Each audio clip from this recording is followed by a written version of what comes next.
Back on the Dumont, I took some time and went through and checked all the little carbon comp resistors in here and marked any that were out of spec. Um,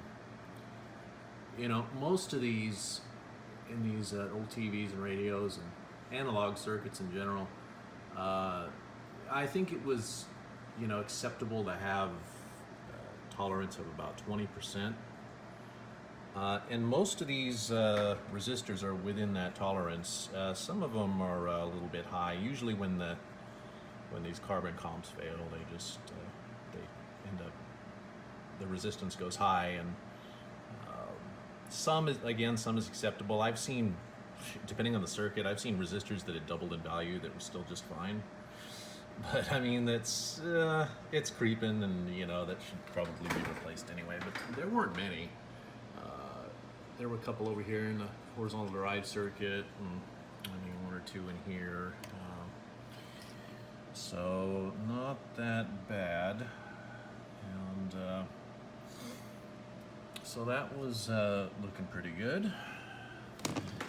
And I also took some time to go through and spare everybody from the boring tube tests. I know everybody loves that. And if you watch Shango 66's channel, he does a lot of vintage television sets and radio restorations, but he focuses more on like diagnosis and diagnosing circuits, which is fantastic. I mean, there's not a lot of people out there doing that, and it's a wonderful educational opportunity for a lot of people, especially if you're new to old electronics and you want to get to know how this stuff actually works and how to troubleshoot it. In stark contrast to the consensus from a lot of the vintage electronics community, they would just go, well, we'll just recap it and then you'll be fine. And maybe with a tabletop radio, an All-American 5 or something, with something this complex, I wouldn't really recommend that. There's just so much opportunity to make a mistake. Like here, changing out all these capacitors, and you get one lead in the wrong place. You get to the end, and then you fire it up, and then there's something wrong with the set. It's not working. Then you have to go back and try to figure out, what happened. Was it an issue that I built in, or was it pre-existing, or what is going on? And it can actually make for a lot more work than was really required. I've done enough of these to where, I know that all of these paper wax, even these later ones, they're bad. These so-called black beauties or bumblebees, they were top-notch in their day. They were, everything tended to have this type of component in it, which is a cardboard with a capacitor inside, and then it was just sort of potted with potting wax. They're not really that impervious to humidity. When these came out, these were completely in a plastic sheath, and they were a lot more impervious to inundation from moisture. But over time, that flip-flopped, and these became some of the worst performing capacitors of all time after 10, 20 years. The paper inside, they're still paper capacitors essentially, but the paper inside, the properties of the dielectric paper they use change. It gets leaky and it develops heat. It essentially, as this goes for any capacitor, it turns into a resistor. So it starts passing DC through there, it heats up, and then the more it heats up, the more resistance you have. The more resistance you have, it's the so-called vicious cycle. Until the capacitor heats up where the case splits, and something's got to happen. So those are notoriously the worst capacitors that you can find. Some of the worst. But I replace all these, and I'll show you another example here. Where was it? the dreaded mica molds. And if you haven't become familiar with these lovely beauties, then I will introduce you, if I can find one. I know I saw a couple floating around in here.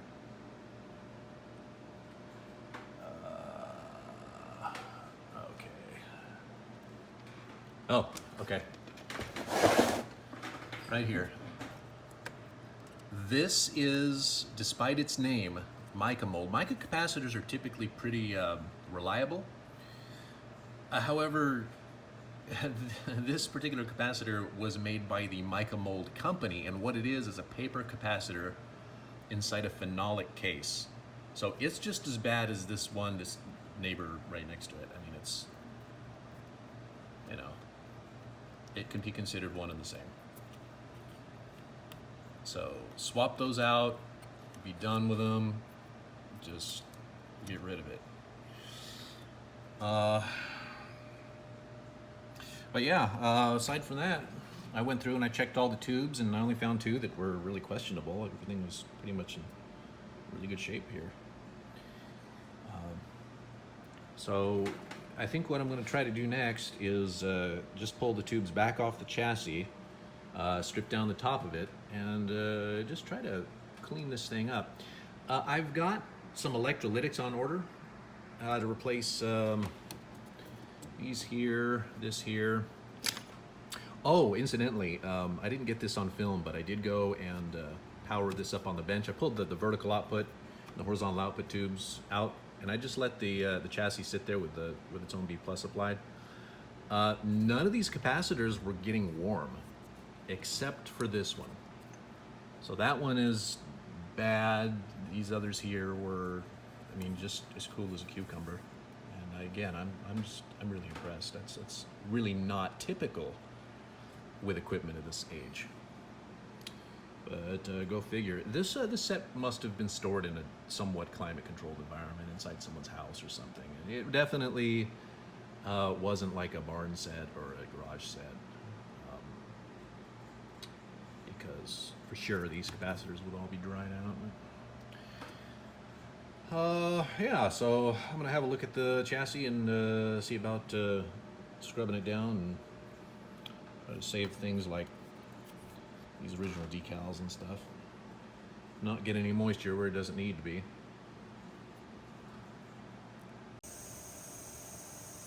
Well, usually I don't advise using an air compressor on this stuff. I had this one kind of turned down to a lowish kind of a pressure, because you know, you get in here and you're going to start blowing these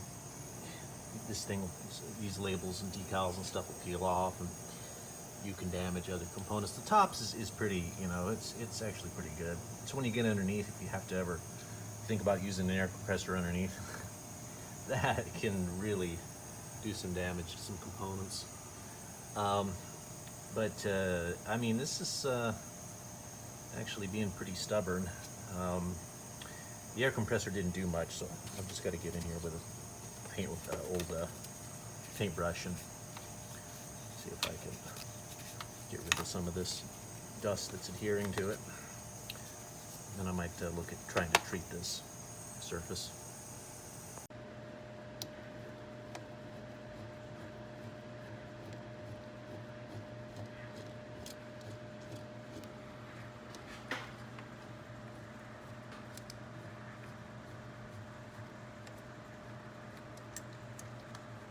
This is an amazing little mechanism.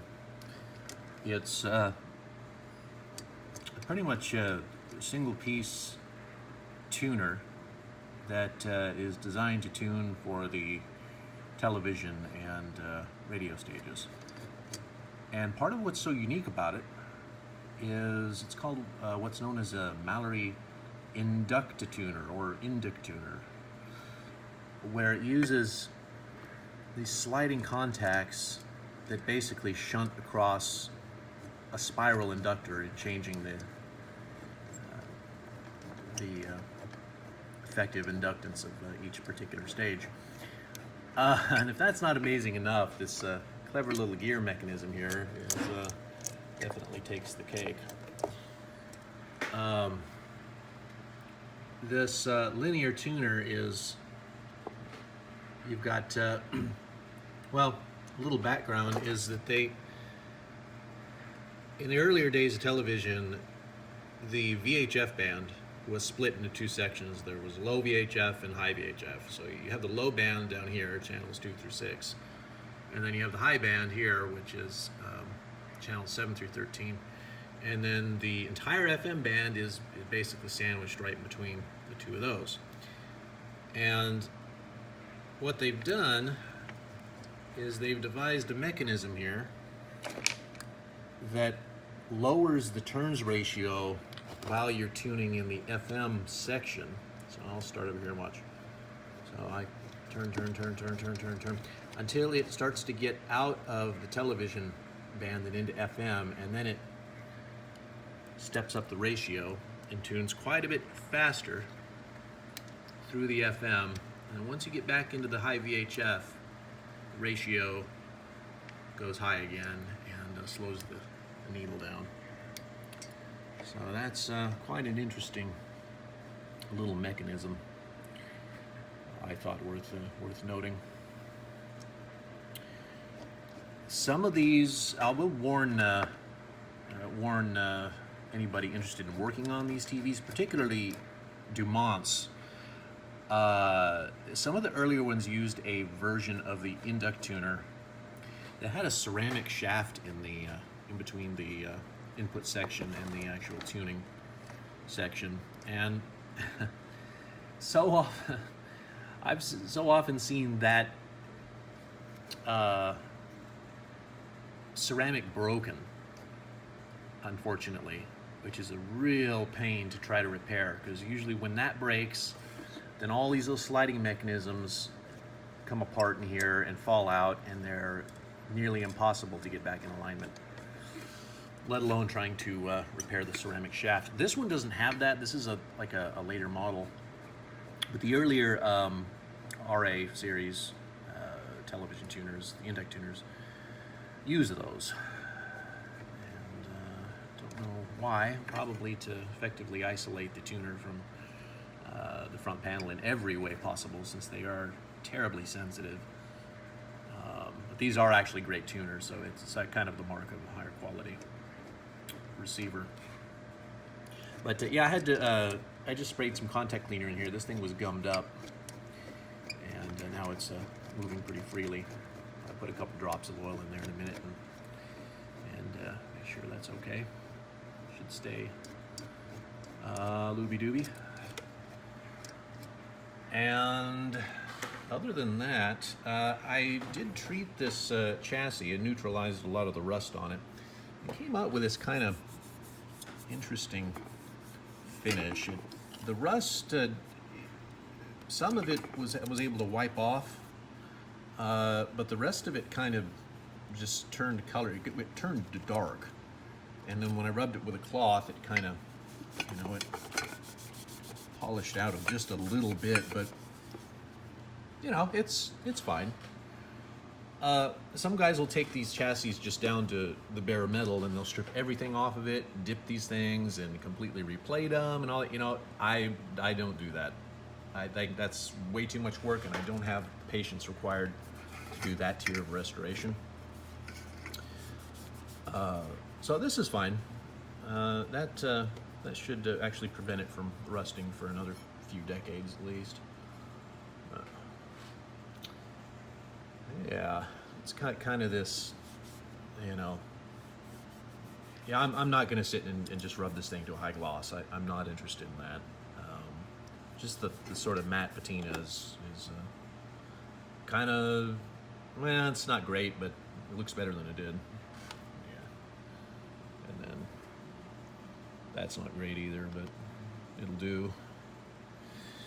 Yeah, making little bits of progress here and there. Probably look into getting started on the recap next. Get the capacitors swapped out in this.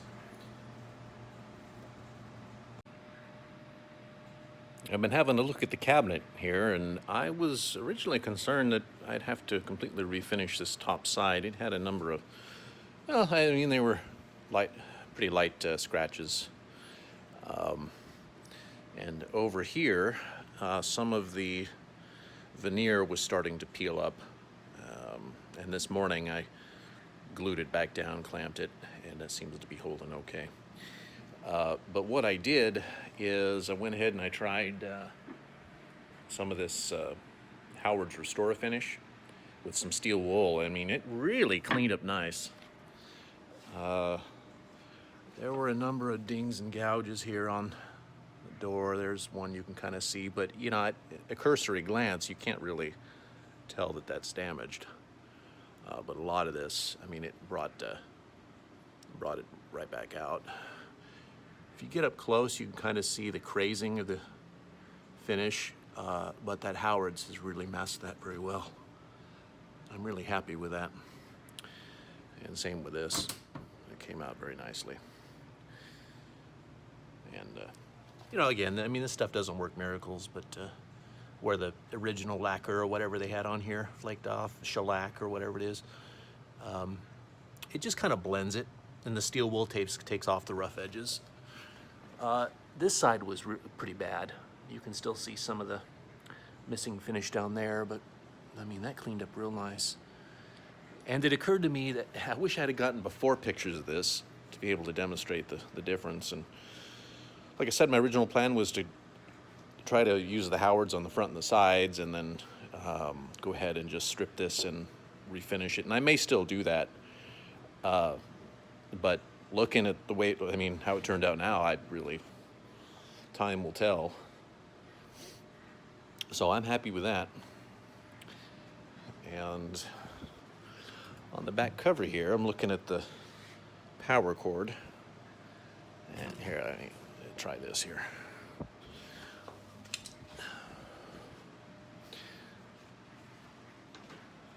So there's the original guy, riveted in 2 places. And I've got a couple of replacements. I'm going to try this one. And these are often difficult to replace because they use these special riveted barrel, or these barrel rivets. That's a little bit different than that. But this has got this larger, I don't know, smaller size on that on both sides. I might be able to use this. What I'll probably do is I might just try to roll the flange back enough to remove the rivet, and then insert the new power cord, and then just try to reinsert it and then swage it back in there. But yeah, I think that's the best approach. But let's see. Aside from that, still waiting on the electrolytics, but I have started recapping the chassis. And I did a few components up here, the resistor and a couple of the bypass caps in there, the horizontal output stage.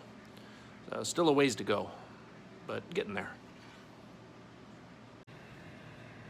Okay, yeah, I got the new power cord in there.